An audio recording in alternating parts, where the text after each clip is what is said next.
Audible Aaron, what's good? Shout out to Team Dope and Team Super Dope in the building. If you are not a part of Team Dope or Team Super Dope, click the link in the description. You can become a member and you'll get access to my behind the scenes videos and streams where I'm actually working on briefs in real life. And, I take you through my whole process, which I'm about to get, I got to get started. Matter of fact, I seen one. I need to go back through that joint. Let me see. Before it becomes too late.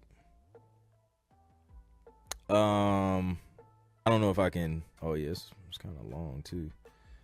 I'm not sure if I can. Oh no, I actually got music in this show. So it's a show that I've produced music for already, but it's season 2, which is dope. I'm gonna have to go back through those tracks and see what they were, what it was. But they're working on season 2. So they give us like this whole little breakdown. So yeah, so pretty much like if you're a member, you see these streams, I go through a brief, I read this whole thing, I show you, and then I show you how I approach it from a creative standpoint and some little, I just start to build the track from there. So yeah, so this one I'll probably be digging into, especially since I already had something on season 1. I think those would be like easy wins. So yeah. What do you think about video game syncs? It's not my space. Follow DIY Music Biz with a Z. He knows a lot more about video game stuff than I do. I've had a producer go through my course and get a video game placement, but I think it was like through a library. So like I teach you how to,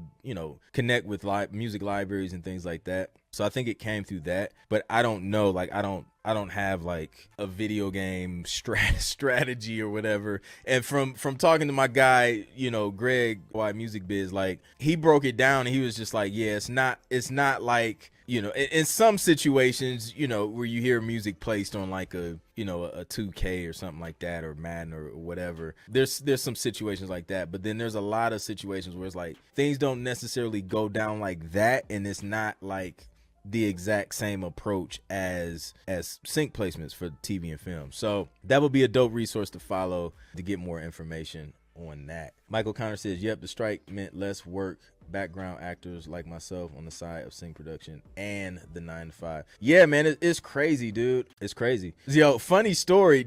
I'm gonna post it. Did I miss this? So I was an extra, Michael, on being Mary Jane back in the day. It was like when I first moved to Atlanta. It's like an easy thing to get into if you're in Atlanta. You want like extra money and you don't mind, being on set for like all day, chunks of time. But yo, they fed us good, bro. Like the catered meals.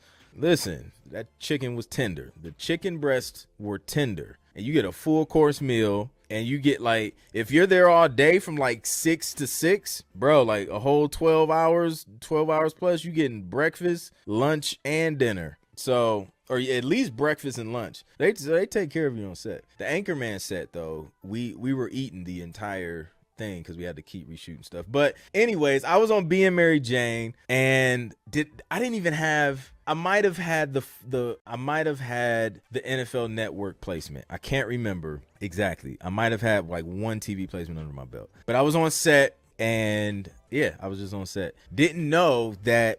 I don't even know how many years later, like it was like a decent chunk of years later, that I would have music used on the same episode that I was actually an extra in. And I got a clip of it and everything. Maybe I'll post it on Instagram tomorrow. But I literally was on set of a show while I was trying to get music in TV. Didn't know that my music was eventually end up in the exact same episode that I was being an extra in the show. It was hilarious. They actually replaced this is what happened in this situation, and this can happen to you. If it happened to me, it can happen to you. So Being Mary Jane was like, it started on BET, right? So it started on BET. So when this first aired, my track wasn't in the first airing. It was like a Jordan Sparks track, I believe. It was a Jordan Sparks song that was popular at the time. So they had her song, but then when the show went to streaming, where I think you can stream it like on B or wherever it is now, I don't know where it is now, on one of these streaming networks, but when it went to streaming, that agreement that they had, like that sync license that they had for like initially to be on B, was no longer valid. So they probably either had to like re-clear that joint to be able to use it for streaming, or just replace it, and they replaced it with my track. So that can happen because it's a different medium or media, which one, I don't know which one to use, but that can happen where, you know, they just don't have permission to use it again, or on in a different type of way, broadcast versus streaming or whatever. So that was pretty cool. That was interesting. So I had no idea that was going to happen.